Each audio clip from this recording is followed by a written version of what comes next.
Hello everyone, my name is Satyabhama Singh Rajput. आज आप सभी को नेशनल कॉन्स्टिट्यूशन डे की हार्दिक शुभकामनाएं हैं, क्योंकि आज 26 नवंबर है और इस दिन संविधान दिवस मनाया जाता है। इस दिवस को जो मनाना प्रारंभ किया गया था वो हम स्टार्टिंग से नहीं मना रहे हैं। इस दिवस को हम मना रहे हैं 2015 से। इसको 2015 में घोषित किया गया था केंद्रीय सामाजिक न्याय और अधिकारिता मंत्रालय के द्वारा। अधिसूचित किया गया था कि उन जो हमारा 26 नवंबर है, जिस दिन कॉन्स्टिट्यूशन बनके तैयार हुआ था, उसको संविधान दिवस के तौर पर मनाया जाए। तो 2015 से ये मनाया जा रहा है और आज 26 नवंबर है तो हम इसे सेलिब्रेट कर रहे हैं।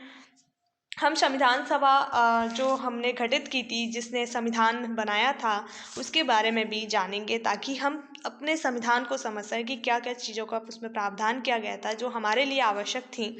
तो इस तरह हम संविधान है उसके बारे में जानेंगे। तो जो संविधान सभा की जो मांग थी वो कब उठी, यानी 1893 में जब तिलक ने स्वराज विधेयक पेश किया था, उसके थ्रू क्या हुआ था कि उन्होंने संविधान सभा की मांग की थी, परंतु ये कुछ कारणवश नहीं ये संभव हो पाया कि संविधान सभा गठित हो सके, तो ये नहीं हो पाई।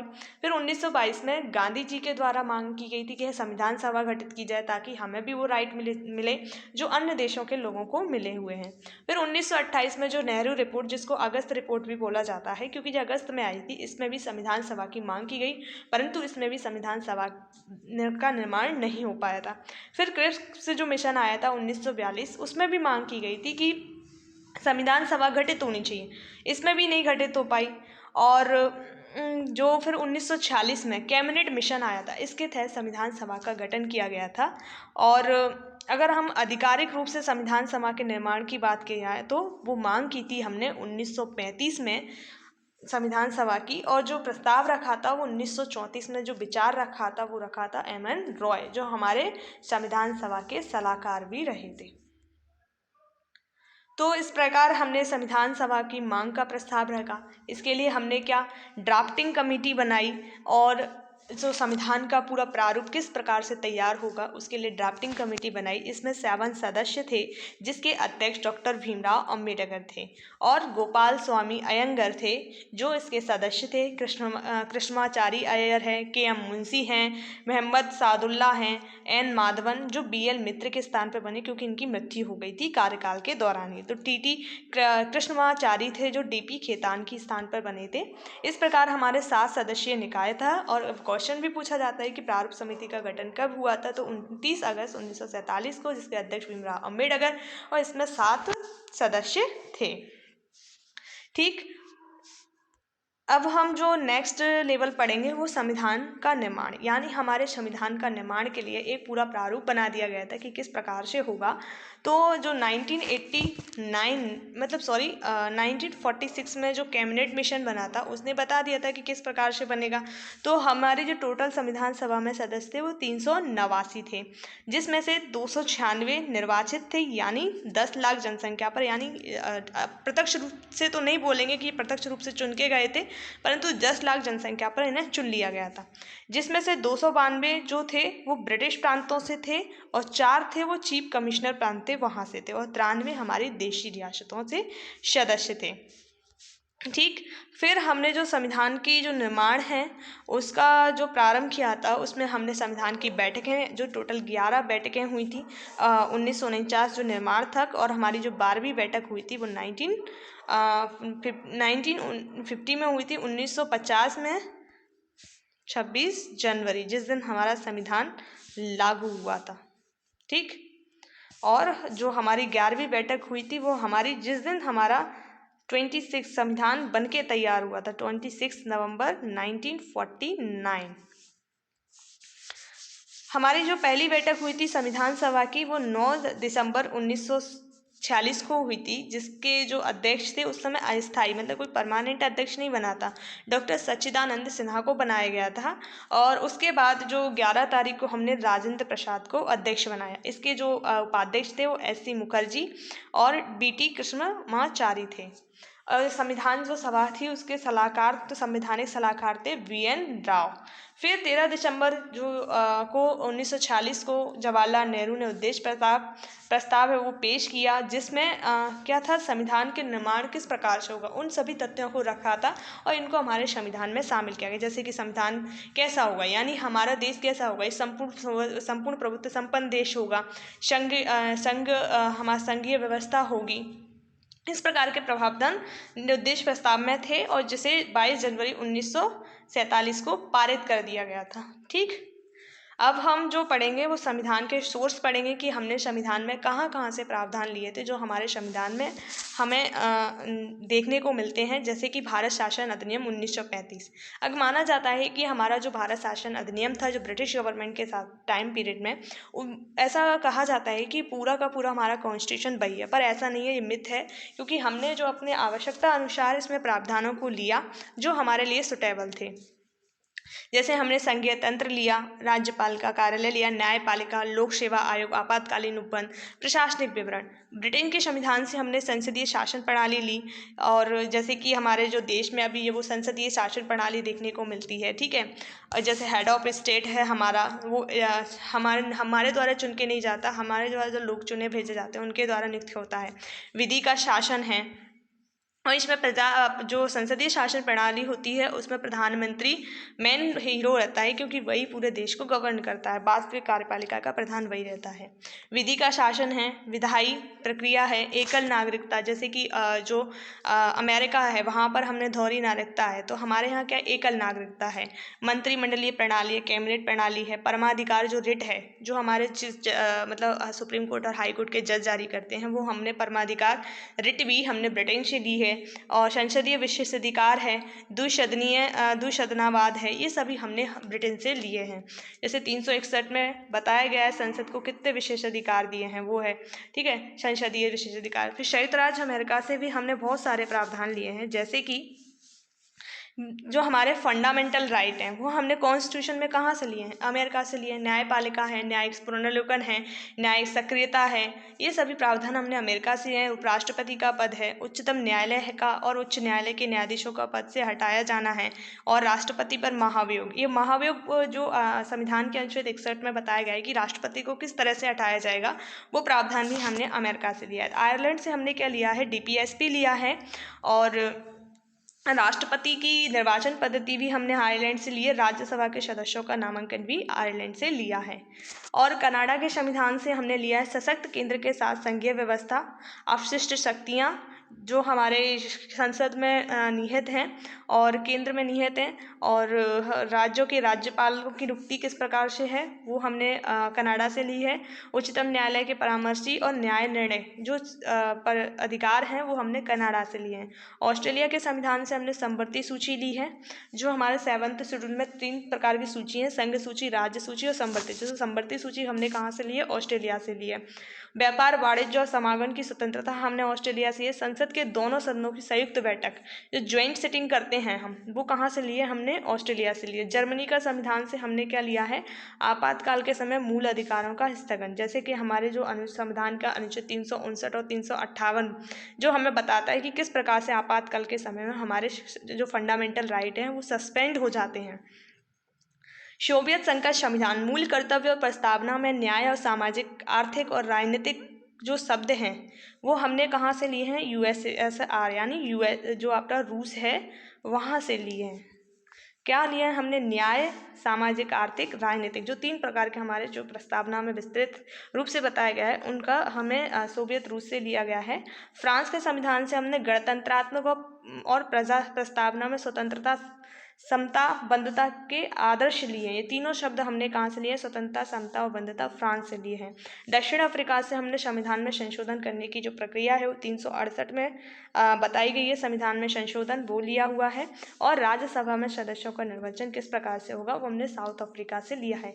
जापान से हमने विधि द्वारा स्थापित प्रक्रिया ली है।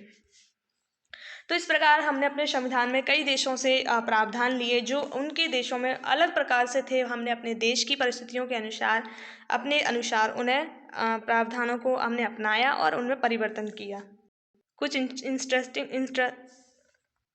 कुछ हम फैक्ट जान लेते हैं। प्रेम बिहारी नारायण जो रायजादा थे, इन्होंने हमारा कॉन्स्टिट्यूशन लिखा है। यानी हमारा कॉन्स्टिट्यूशन कैसा है, हैंड रिटन है। जो किसने लिखा है, प्रेम बिहारी रायजादा ने लिखा है। हमारा कॉन्स्टिट्यूशन प्रेम बिहारी रायजादा ने लिखा है, ठीक। और जो हमारे कॉन्स्टिट्यूशन पे जो कलाकारी है वो किसने की है, शांति निकेतन के कलाकार थे मंदलाल बोस और राम मनोहर शाह के द्वारा जो सिन्हा थे, इन दोनों ने हमारे कॉन्स्टिट्यूशन को डिज़ाइनिंग की है। और जो हमारी प्रस्तावना है उसको भी प्रेम बिहारी नारायण रायजादा के द्वारा लिखा गया है। और इसकी जो प्रस्ताव यानी हमारा पूरा कॉन्स्टिट्यूशन का जो सौंदर्यीकरण यानी जो जैसे कि हम देखेंगे कि इसके ये डिज़ाइनिंग हो रही है, ये हमारी जो शांति निकेतन के जो कलाकार थे उनके द्वारा की गई है। और जो हमारी क्या बोलते हैं प्रस्तावना है उसकी जो कलाकारी है वो हमारी की है जो मनोहर सिन्हा के द्वारा, राम मनोहर सिन्हा हैं उन्होंने की है। मूल संविधान का जो हिंदी संस्करण का जो सुलेखन है, यानी हमारा कॉन्स्टिट्यूशन हिंदी इंग्लिश दोनों में लिखा गया है। सबसे पहले इंग्लिश में लिखा गया था, उसके बाद हिंदी में उसे लिखा गया था। तो हिंदी में लिखा था वसंत कृष्ण वैद्य ने। जैसे हम जानते हैं इंग्लिश में किसने लिखा था, हमने देखा था कि जो आपका प्रेम बिहारी नारायण रायजादा थे उन्होंने लिखा था, और हिंदी में वसंत कृष्ण वैद्य के द्वारा लिखा गया था, ठीक है। और जिसका जो अलंकरण है वो नंदलाल बोस ने किया है बड़े सुंदर ढंग से, ठीक।